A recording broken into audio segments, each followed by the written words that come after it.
नमस्कार, मैं मुकेश स्वामी और आप देख रहे हैं खबर हलचल।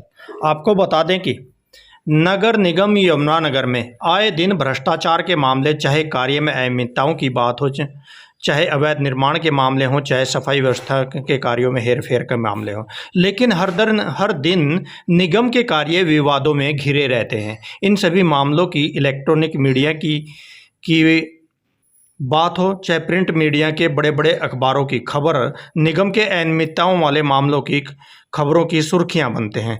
लेकिन न जाने फिर भी इन पर प्रशासन और शासन दोनों का ही मौन नहीं टूटता। हरियाणा में भाजपा पार्टी की सरकार की बात करें तो ईमानदार सरकार होने की बात की जाती है, सबका साथ, सबका विकास और सबका विश्वास होने की बात की जाती है। लेकिन यहाँ पर अगर देखें तो यहाँ शायद सबका विश्वास टूटता हुआ नजर आता है, क्योंकि हर दिन कोई ना कोई विभाग भ्रष्टाचार के मामलों में खबरों की सुर्खियां बनता रहता है। आपने देखा होगा कि शिकायतकर्ता राणा ने इस अवैध निर्माण के बारे में फरवरी 2021 में इस बारे में नगर निगम यमुनानगर को शिकायत देकर अवगत कराया था। लेकिन शिकायत के बावजूद भी नगर निगम यमुनानगर ने इस पर कोई भी एक्शन लेना शायद वाजिब नहीं समझा, क्योंकि राणा के मुताबिक चल रहे निर्माण में कथित भाजपा नेताओं का समर्थन है। इस कारण शायद अधिकारी भी इसमें कार्रवाई करने से पीछे हटते रहे। जब इस पर कोई कार्यवाही नहीं हुई तो उन्होंने आरटीआई के माध्यम से इस बारे में जब नगर निगम यमुनानगर से फरवरी 2021 में जानकारी मांगी, तब कहीं जाकर 10 महीने के बाद इस पर नगर निगम के द्वारा मांगी गई जानकारी दी गई और दिसंबर 2021 में 10 महीनों के अंतराल के बाद अवैध निर्माण करने वाले के खिलाफ नगर निगम ने यह मानते हुए कि यह अवैध निर्माण है और इसके खिलाफ कार्यवाही होनी चाहिए, उनको एक नोटिस जारी किया। दिसंबर 2021 से और सितंबर तक कोई भी आगामी कार्यवाही नगर निगम के द्वारा नहीं की गई। इस मामले को ठंडे बस्ते में डालना ही नगर निगम अधिकारियों ने शायद अपने लिए उचित समझा, क्योंकि आपको बता दें कि शिकायत राणा ने अपने आरोपों में यह भी कहा कि अवैध निर्माण करने वालों के साथ नगर निगम अधिकारी कथित तौर पर सेटिंग कर लेते हैं और उन्हें पैसा लेकर अवैध निर्माण करने पर चुप्पी साध लेते हैं और शिकायत के बावजूद भी शिकायतों की अनदेखी करते रहते हैं। ऐसा ही यह मामला है। शिकायतकर्ता राणा ने जब अवैध निर्माण के खिलाफ कार्यवाही नहीं की तो उन्होंने खुद निगम अधिकारियों से जाकर इस बारे में बार बार संपर्क किया, तब कहीं जाकर इसको महज दिखावा कहा जाए या फिर अपने आप को नगर निगम अधिकारियों द्वारा अपना बचाव करना समझा जाए। वर्तमान डीटीपी ओबराय के मुताबिक इस बारे में उन्होंने 17 सितंबर 2022 को इस अवैध निर्माण के खिलाफ एक अवैध नोटिस जारी किया। तो शायद आप भली भांति समझ सकते हैं कि किस तरह से सरकार के राजस्व को चूना लगाया जा रहा है और राणा के आरोपों के मुताबिक यह राजस्व सरकार के खजाने में न जाकर अधिकारियों के जेब में जा रहा है।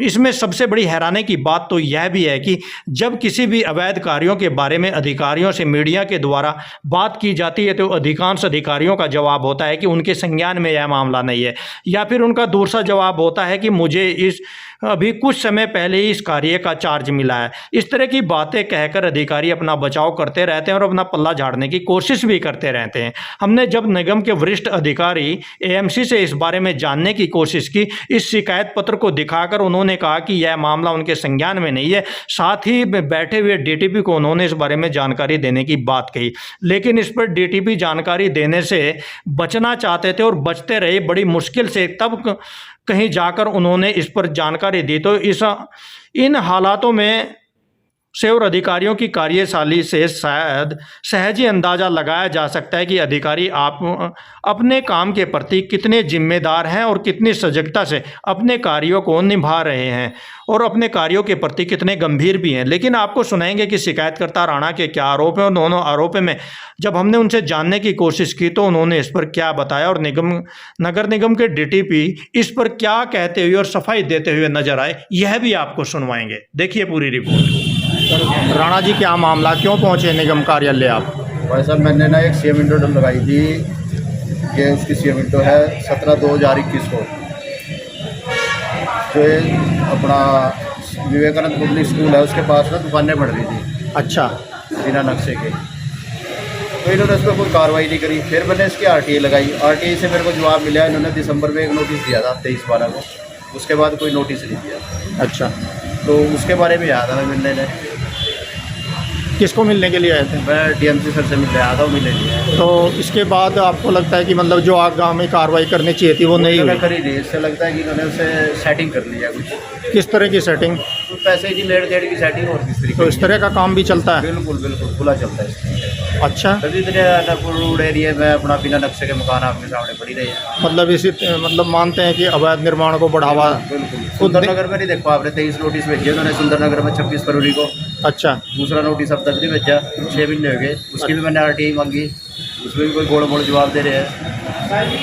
तो ये आपकी निगम की मंशा पे आपका ये सवाल है। हाँ बिल्कुल। तो क्या आगामी कार्रवाई होनी चाहिए थी वो नहीं? दोबारा सी विंडो और ऊपर एप्लीकेशन लिखेंगे, अभी तो है कार्रवाई तो होगी। कार्रवाई क्यों नहीं हो रही, क्या कारण लग रहा ऊपर है? से नीचे सब तुम्हें पता है, सब बीजेपी के लीडर है, सबकी सेटिंग है, अफसरों की और नेताओं की, इसका फायदा उठा रहे हैं। सरकार बात करती है कि अवैध कामों को लगाम लगाई जाएगी। हाँ लगाम, ये अपने तरीके से लगाम लगा रहे हैं ना।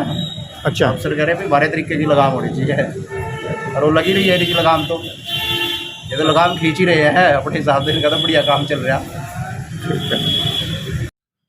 ये एक आरटीआई है, जिसकी ये आरटीआई श्री नीरज राणा सुपुत्र श्री गजेंद्र सिंह के द्वारा एक आरटीआई नगर निगम को लगाई गई,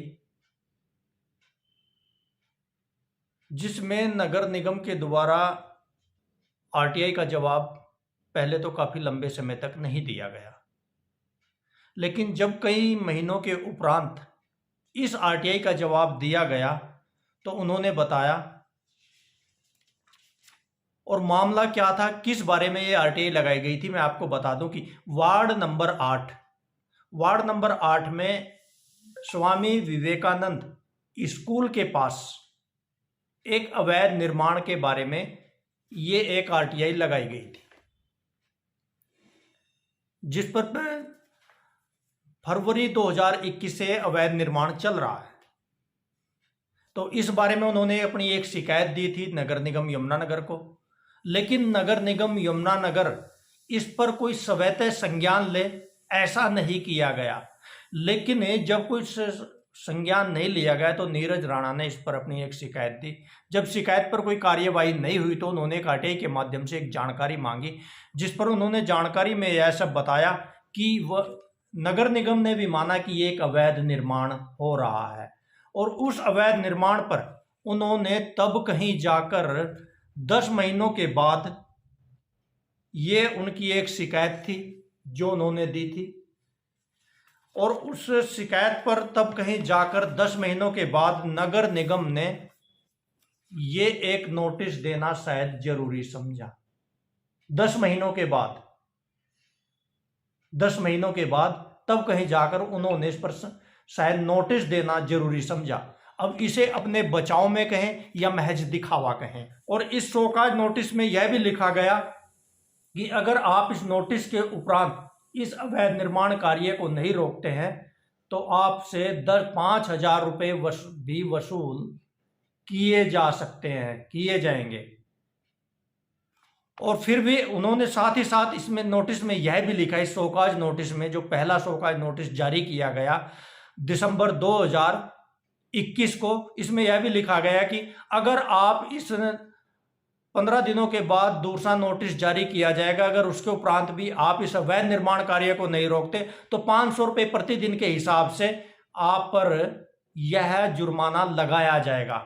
अगर उसके उपरांत भी आपका अवैध निर्माण आपके द्वारा नहीं रोका जाता है तो आपके खिलाफ कानूनी कार्यवाही भी की जा सकती है और आपके इस अवैध निर्माण को गिराया भी जा सकता है, जिसके आप स्वयं जिम्मेदार होंगे।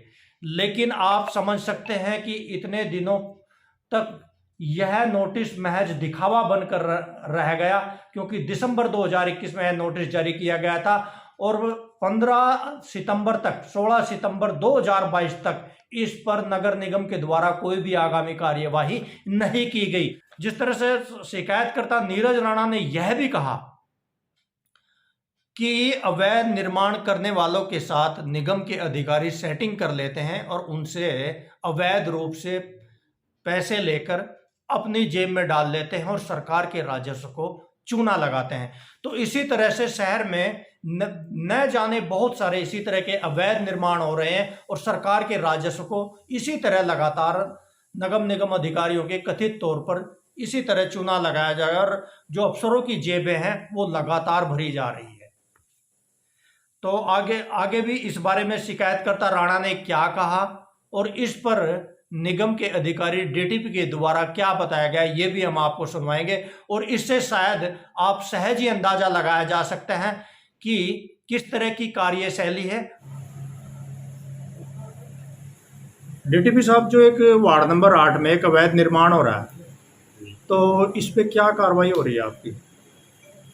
ये जो जिम खन्ना क्लब से आगे जाए तो वहाँ पे दुकानों के निर्माण के बारे में जिसकी आप बात कर रहे हैं जी, इस पे जो है मतलब पहले भी एक जो नोटिस किया हुआ है उसने काम नहीं रखा, तो उसके बाद जैसे चार्ज हमारे पास आया है उसको हमने तुरंत अगला नोटिस भी दे दिया है।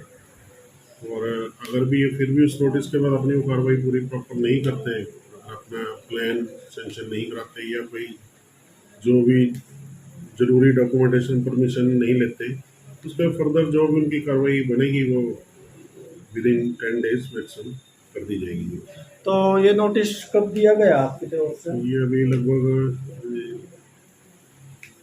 1 सप्ताह के आसपास पहला नोटिस? ये पहला तो सर जनवरी के दिया गया था। अच्छा, तो सेकंड सर आपके अकॉर्डिंग दे दिया गया जो जैसा आपने बताया कि पहला नोटिस जनवरी में दिया गया है, तो आपके अकॉर्डिंग सेकंड नोटिस कितने टाइम पीरियड के बाद दिया जाता है? अकॉर्डिंग टू तो अगर मान लो कार्रवाई नहीं होती तो 15-20 दिन या मैक्सिमम महीना के अंदर उसको नोटिस चला जाना चाहिए। Second notice. और थर्ड नोटिस?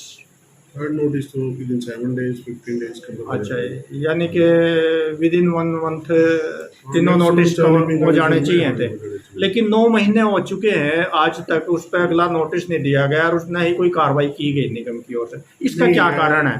ऐसी बात नहीं, देखिए उससे पहले का तो मैं तो एज ए डॉक्यूमेंट ही बात कर रहा हूँ। डॉक्यूमेंट्री प्रूफ है हमारे पास, तो जब से भी लगभग जून से या जुलाई से चार्ज जब से आया हमारे पास उस एरिया का, तो तब से कार्रवाई करी और इस फर्दर आपने देखा भी जुलाई से आपके पास चार्ज है? हाँ जी। तो जुलाई से भी ये समझ लो करीब 4 महीने हो गए, 3 महीने हो गए, तो 3 महीने से भी समझ लो अभी तक वो जो अवैध निर्माण कार्य है वो लगातार चल रहा है। इसके पीछे शिकायतकर्ता का यही कहना है कि जी हाँ जी, देखिए कार्रवाई प्रॉपर हो चुकी है, ठीक है, और उसको आप फिर उसके रिजल्ट जल्दी ही नजर आ जाएंगे। तो क्या मानते हैं कि इसको अवैध निर्माण को रोका भी जाएगा, जरूरत पड़ी तो गिराया भी जाएगा? बिल्कुल और सील भी किया जा सकता है, कुछ भी कार्रवाई जो भी प्रेफर समझेंगे, जो भी अधिकारी ऊपर से हमें आदेश मिले उसके कार्रवाई जल्दी से जल्दी कर दी। तो ये अगर इतनी देरी हुई इसके पीछे के कोई कारण हो थे सर? सर इसका रीज़न तो देखिए हर स्टाफ ओवरलोडेड है, उसके पीछे मतलब स्टाफ की कमी को भी कहा जा सकता है, क्योंकि प्रॉपर स्टाफ पूरा स्टाफ नहीं की वजह से उस वजह से भी कई कामों में देरी आती है। शिकायतकर्ता का ये भी कहना है कि ये जो काम है इसमें कहीं जो बीजेपी पार्टी का नेता है वे इनके पीछे इसका भी हाथ है और कथित तौर पर शिकायतकर्ता का ये भी कहना है कि इसमें जो निगम के जो लोग हैं वो खुद इस तरह के अवैध निर्माण कार्यों से पैसे लेकर वो ऐसे अवैध निर्माण कराते हैं। नहीं सर, पैसे का ऐसा कोई मामला नहीं है। बाकी शिकायत करता देखिए वो कुछ भी कह सकते हैं, उसके लिए हम उसको पाबंद नहीं कर सकते कि उसने इस तरह की कोई बात कह रहा है। अदरवाइज पैसा का कोई मामला नहीं है, अगर उसके कोई सीरियस आता है आप हमारी नॉलेज में डालिए, हम खुद उसके खिलाफ कार्रवाई करेंगे। तो अभी मानते हैं कि अब आपके संज्ञान में आया मामला तो जल्द इस पर कार्रवाई होगी? बिल्कुल कार्रवाई और चल भी रही है, ऐसा नहीं है कि आपके आने से मतलब हमने बाद में कार्रवाई शुरू करी है, आपके आने से पहले कार्रवाई इस पर स्टार्ट हो चुकी है और जल्दी आपको उसके रिजल्ट नजर आ रही है। ठीक है।